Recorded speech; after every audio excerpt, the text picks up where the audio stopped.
Hey guys, it's Phoebe and welcome back to another video. Today we're going to be reacting to more scary animations, so let's get straight into it. The first video we're going to be reacting to is called Dark Web Horror Stories by IMR Scaretales, so let's get straight into it. I had always been curious about the deep web. You hear the craziest stories from people who have been there. Websites that involve human experimentation, hiring a hitman, and even watching people through their own security cameras.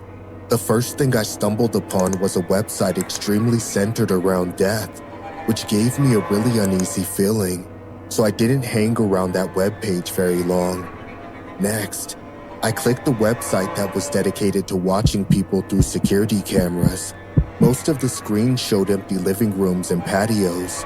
Some of them showed oddly filled rooms, like rooms that were packed with stuffed animals, and another that was eerily decorated with old Halloween props. That witch looks like a villager. That's the first thing that came to my mind. Was that witch looks like something out of Minecraft. Something inside me felt ill and just wrong. Then why are you watching it? All of this could have been avoided if you just didn't watch it. Have you ever thought about that? Like what I was doing was sickening. I shook my head, blinking away any more curiosity before I hovered my mouse over the tiny X to close the window. Right before I pressed the mouse, I saw a blue link under a black screen that said, "Proceed at your own risk." My curiosity always got the best of me, and no matter how twisted my stomach felt, I pressed my mouse down and watched the link turn purple. The page opened to a big room. The room was concrete. It was dark. This guy sounds so concerned, like, the room was concrete. At least you're not in a rubber room. A rubber room with rats. And rats make me crazy. Crazy? I was crazy once. There must have been a night vision camera or something because everything had a weird green tinge. I noticed something in the corner of the room. It looked like an arm. Like someone's forearm. What the heck? The person now walked toward the middle of the room. It was a young woman. She looked like she couldn't be older than 21 or so. Long, dark, and dirty hair was in tangles. Her one leg was broken at the ankle. She dragged herself with the other leg. Her head was down, looking at the floor. Suddenly, the woman raised her head, and it looked like it weighed a ton on her tiny body. I hadn't noticed it before, only able to barely make out her side profile, but now it was clear as day. She looked around, eyes watering with tears and black makeup streaming down her face. And her lips were sewn shut with a white thread. Well, somebody took shut up to a whole nother level. Like, this is concerning and everything, but like, was it really necessary to sew her mouth shut? Like, I've watched a lot of these types of videos, and duct tape usually works, or gags apparently that look like duck beaks. My whole body felt weak. My stomach was sick. I tried to tell myself it was fake, that it was all a big hoax. My eyes scanned to the bottom left of the screen. 10,421 people were watching. The girl suddenly picked up a cardboard and lifted it to the camera. It read, If anybody's watching online, please help. I could hear the muffled crying. Having her lips closed, her voice died down in her throat. I couldn't watch it anymore, so I closed the tab and rushed to my girlfriend.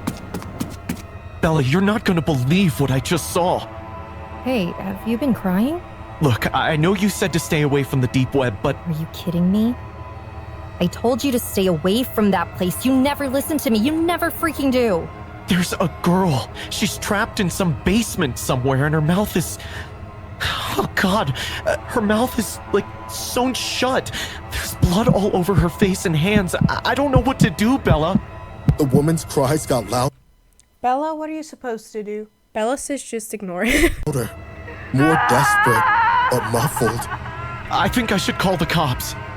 Don't be stupid. You don't know if it's fake. It's probably staged to gain disgusting viewers, apparently like yourself. So drop it. I didn't say anything. wordlessly went to bed. I didn't get much sleep. Every time I closed my eyes or even began to drift off, I would see the woman's face, the thread laced into her lips, red liquid staining her mouth, her fingers, and the floor. I continued to grow more and more anxious and uneasy, deciding that maybe getting out of the house, maybe that'll clear my mind. I grabbed the house keys and came out to the sidewalk. I crossed the road and started walking down the block. 20 minutes into walking, I noticed a black van following me. You're next. Plot twist, Bella's the one who keeps kidnapping people and sewing their mouths shut. Maybe she's practicing to like fix his pants one day. That's so sweet in like a disturbing, creepy, very creepy way. They were being very sneaky, not making a single sound and moving slowly. I stopped, and the van stopped as well. I was going to confront them, but my phone started ringing. It was my girlfriend, Bella. Hey, one of my kidnapping vans is in the area. Just like be careful or whatever. She must have woken up finding herself alone in the house. Hey, babe. I'm just out for a stroll.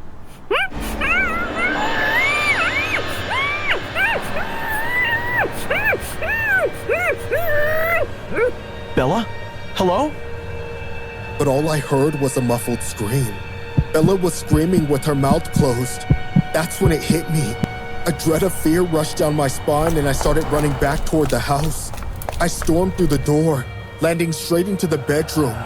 And Bella, she wasn't there. No, Bella! Bella, where are you?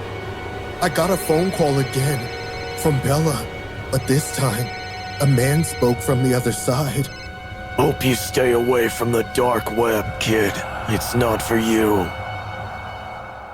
The story you just saw is inspired from this footage speculated of being from the dark web.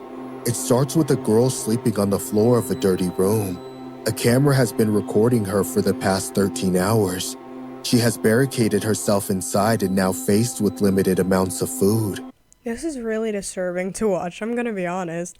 Like, I got some really good videos today, but I should really not be watching this when I'm about to fall asleep. At one point, she notices the camera and huddles in the middle of the room. Eventually, she makes a sign saying she has run out of water, and she asks people who are watching online to help her. She says that she has been kept here for days, but she doesn't know anything about the location. Most of the viewers of this clip believe this to be a live recording of a red room in the deep web. Red rooms are ongoing videos of people being abducted and tortured in live streams. Sadists and psychopaths pay huge amounts of money to see these kinds of videos. This is so messed up. The next video we're gonna be watching is called School Lockdown Horror Stories by Mort. So let's get straight into it. Back in 2015, I attended high school at an age where I was younger than most students. The reason for this was because I had skipped about 2 grades due to my parents thinking I wasn't being challenged enough. To put it in basic terms, I was a smart kid and had the gift of being intelligent in my studies. Anyway, this happened the week before spring break, and I remember being in my biology class. Our teacher was going over some stuff about the examination of frogs. Why does that frog look like a face? Like, tell me that doesn't like look like the mouth and the eyes. Do you guys see the face? Which sort of entertained us. As we're about halfway through the lecture, our principal, Mr. Hernandez, got on the loudspeaker and told the school we were going on lockdown. All teachers and faculty were required to lock their doors and get their students to the safest place of the room. My teacher had ordered us to move to the back of the class since we didn't have a closet. He locks the door, turns off the lights, and we wait until the all clear. I'd say we sat in total silence for a good few minutes before we hear the sound of the main doors opening from the hall. My thought was that it could have been police, but something told me it was anything but that. Not even a minute later, we begin to hear these deranged screams coming from down the hallway. To be honest, I wasn't sure if it was a man or a woman's voice, but whoever it was sounded like an actual lunatic. I don't get why people like break into schools and like just terrorize everyone? Is it like just for the fun of like murdering kids? Or is there like something to steal? Because what are you gonna steal from a school? Books? The whole class began to look at each other with terror written on their faces. One of the girls' phones in my class had gone off, and that caused everyone to become even more worried. As the screaming got closer, I came to the realization that it was a man with this extremely deep voice. What he was saying still chills me to the bone. He was going door to door while banging on them, saying what he'll do when he gets in. The stuff he's saying is horrendous to the point where the majority of us are texting our parents and calling 911. Imagine how terrifying that would be. Like, if you are a parent or if you're still a child, and imagine when you're a parent one day and you get a call from your child saying, I'm gonna miss you, and like that's the last phone call you ever hear from them. It's so messed up. I kinda like feel touched by that. I'm glad there's like school shootings and stuff like that doesn't happen like at all in my area. He did this to every door until he eventually came to ours, going to town on it very hard. Thankfully, this was one of the few schools that had bulletproof doors, so I knew the chances of him getting in were slim. Even though the doors were stable, he still gave it a good beating. The sounds of those bangs and screams will forever be burned into the back of my head. Suddenly, he straight up punches through the small glass window while trying to reach the lock from the inside. At this point, everyone is terrified to the point where my teacher had to force his arm out of the window. This thankfully seemed to work, as he then continued down the hall with those horrid screams toward the main office. However, he didn't make it far, as police did end up entering the building and restraining him with ease. After about an hour, our principal gave the all clear and had ended school early that day. The school faculty had to personally escort students safely out of the building, as we didn't know who else was around. It wasn't until a week later where I learned a shocking truth as to what led up to this. The story behind why and how we got into the school will forever haunt me. As it turns out, he was being transported to a facility when he managed to rip off the frame that separates him and the driver.